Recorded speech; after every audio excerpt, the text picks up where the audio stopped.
Hey, Grace Chapel. I just want to take a moment and invite you guys into an opportunity that we can have even greater impact together. There's all kinds of things that are happening right now. It's a very exciting time for us as Grace Chapel. The ministry we share together, all the impact that's happening through Sunday mornings, the teaching, the worship, Grace Kids, Ardent, what's happening all throughout the week. People from the community that are having access to the space and how they're being blessed. Things that are happening with Heart of the City, our outreach, and the families in our community that are getting needs met, all because of our generosity and the help through Heart of the City. Things that are happening on a national level, things that are happening on a global level, the weld that we're putting into communities that have access to clean water and how that's transforming those things. Kids that are getting sponsored in Rwanda. I mean, we are having a tremendous amount of impact, all because we are playing this together. And this is really the vision that Jesus had for the church. This is how he experienced for us to be the kingdom in a world of darkness, that we would be that light. And we have the opportunity. I think this is the most exciting time to be the church. I think there's so much darkness around us, and I go, all the more reason for us to shine even brighter. And we've been talking a lot about having an unshakable faith in a world that's shaking. There's shakings happening all around us on natural levels and what we see, but things happening supernaturally, behind the scenes, spiritual shakings, things that are happening culturally, things happening globally, things that are shaking in your marriage, your home, or even at work.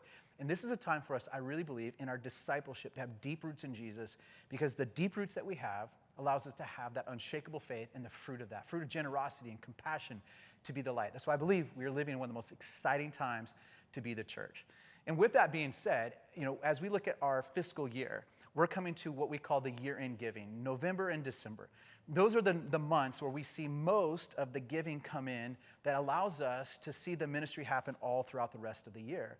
And so I just want to let you guys know of an opportunity that I really want to challenge you to be a part of.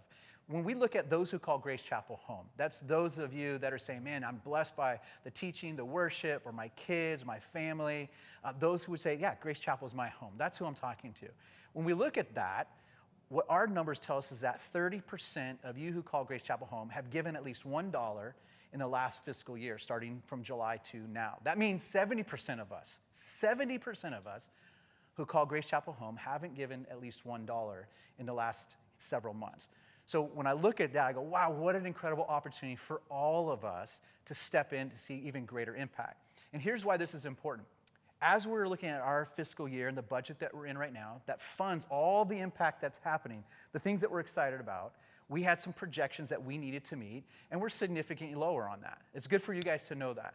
And really, a lot of people would say, man, if everybody, 100% participation, that means the 70% of us that aren't giving, if they would just do something, not only would we meet our current budget needs to fund the impact that's happening, I really believe we would be able to do exceedingly more. So here's my challenge. For those of you who call Grace Chapel home, and you're part of that 70% that hasn't given anything, that this is the time for you to start giving. It's out of worship, it's out of discipleship, it's having that unshakable faith. And I realize right now, a lot of the world is looking at the financial shakings and the economy and recession, even our own family. We went to buy groceries last night. It cost twice as much as it normally does. We're all feeling that. Maybe for some of you, you're feeling it at work or at home. And so I'm not minimizing that we're feeling that. I just really believe that we don't have to live in fear. I believe this is a time to have unshakable faith with unshakable generosity. So I want to challenge you that if you're part of that 70%, haven't given anything, this is the time. Just pray about it. I'm not here to tell you what that amount means. It's just for you to say, God, what do you want us to do? But we're all in. We want to see 100% participation. That's my challenge to you. And that we would be able together to see what God would do through our generosity, our giving, to see even greater impact. And it will also bless us because we're stepping in faith. We're living in a place of dependence on God. That's my challenge. That's my encouragement to you. And I just want to say thank you in advance. And God bless you guys for stepping in together.